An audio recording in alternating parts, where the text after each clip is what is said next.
നമസ്കാരം Chelsea fans, football fans, welcome back to ചെൽസിക്കാരൻ channel. മറ്റൊരു ഹിയർ ബി ഗോവുമായിട്ട് ഇതാ ചെൽസി മുന്നേറി കുതിക്കൊണ്ടിരിക്കുന്നു.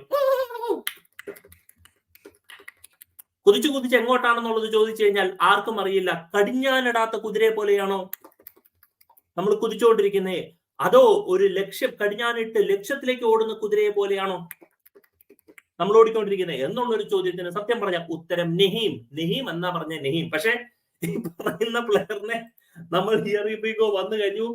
സാമു ഒമറോ ഡിയോൺ, ഒന്നുകൂടെ സാമു ഒമറോ ഡിയോൺ, നമ്മുടെ സാമുക്കുട്ടൻ Omorodion here we go. 35 million pounds fixed fee ആയിട്ടാണ് അത്ലറ്റിക്കോ മാഡ്രിഡിൽ നിന്ന് സൈൻ ചെയ്തിരിക്കുന്നത്.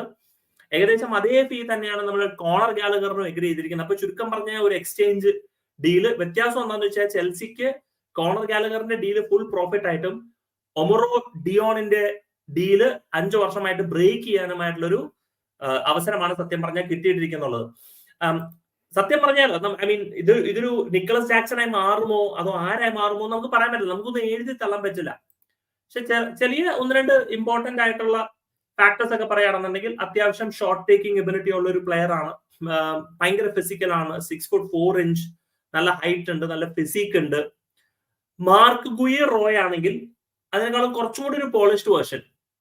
ജാക്സൺ റോ ആണെന്നുണ്ടെങ്കിൽ എനിക്ക് അറിയില്ല ഇവന്റെ കേസ് എന്താണ്. ജാക്സൺ ഇല്ലാത്ത പോരായ്മകൾ ഇവനിലുണ്ട്, ഉള്ള പോരായ്മകൾ ജാക്സണിലില്ല. അങ്ങനെയൊക്കെയാണ് ആൾക്കാർ ഈ പറഞ്ഞുകൊണ്ടിരിക്കുന്നത്. ഇപ്പൊ ഒരു പക്ഷെ ജാക്സൺ ഒരു വിങ്ങറായി മാറുമോ, വിങ്ങറായിട്ട് കളിക്കപ്പെടുമോ എന്നൊന്നും ചോദിച്ചാൽ അറിയാനില്ല. അപ്പൊ നമ്മള് അങ്ങനെയാണല്ലോ, ചെൽസി പ്ലെയർ സൈൻ ചെയ്താൽ നമ്മൾ പറയും പൊളി, ഇവൻ സെറ്റപ്പ്, ഇവനാണ് അടുത്ത താരം എന്നൊക്കെ പറയും. പക്ഷെ ഞാൻ അങ്ങനെ പൊക്കി പറയുന്നില്ല, ആ പൊക്കി പറയലുള്ളത് നിർത്തി. But he's A volume shot taker, നല്ലോണം ഷോട്ട് എടുക്കും, നല്ല ഓഫ് ദ ബോൾ മൂവ്മെന്റ് കഴിവുള്ള ഒരു വ്യക്തി തന്നെയാണ്, നല്ല ഫിസിക് ആയിട്ടുള്ള ഒരു വ്യക്തി തന്നെയാണ്. ഇഷ്ടമാതിരി ക്ലബ്സ് ശരിക്കും പറഞ്ഞു കഴിഞ്ഞാൽ പുള്ളിക്കാരന്റെ പുറകിൽ സൈനിങ്ങിന് വേണ്ടിയിട്ട് നടന്നിട്ടുണ്ടെന്നുള്ളത് ഒരുപാട് കേട്ടിട്ടുള്ള ഒരു കേസ് തന്നെയാണ്.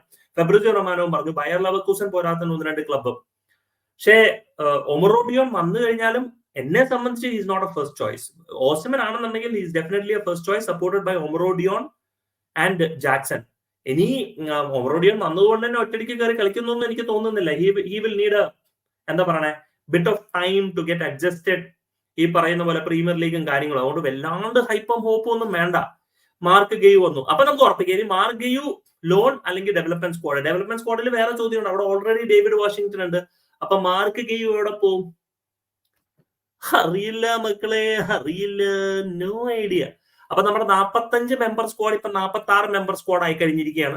അതിന്റെ വീഡിയോ ഞാൻ ഇറക്കുന്നുണ്ട്, ഈ സ്ക്വാഡ് ചുരുക്കാനുള്ള വീഡിയോ. അത് 3 തവണയും റെക്കോർഡ് ചെയ്തിട്ട് 3 തവണ കഴിഞ്ഞപ്പം ഹിയർ ബി ഗോ വന്നു.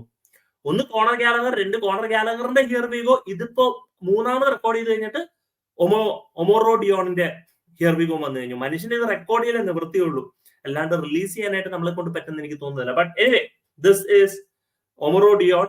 ഇനി is this the signing we need? Is the signing we have? Is this the future? I have absolutely no idea. വന്ന് കളിക്കട്ടെ, 2 സ്റ്റെപ്പ് കളിക്കട്ടെ, നമുക്ക് കണ്ടറിയാം. ചിലപ്പോ നമുക്ക് ഇന്റർ മിലാനായിട്ട് അവന്റെ കുറച്ച് മിനിറ്റ്സ് കാണാനായിട്ടൊരു അവസരം കിട്ടുമെന്ന് ഞാൻ വിശ്വസിക്കുന്നു. Do let me know guys നിങ്ങളുടെ thoughts in the comment section as usual. Thank you so much watching. Signing off SK ചെൽസിക്കാരൻ.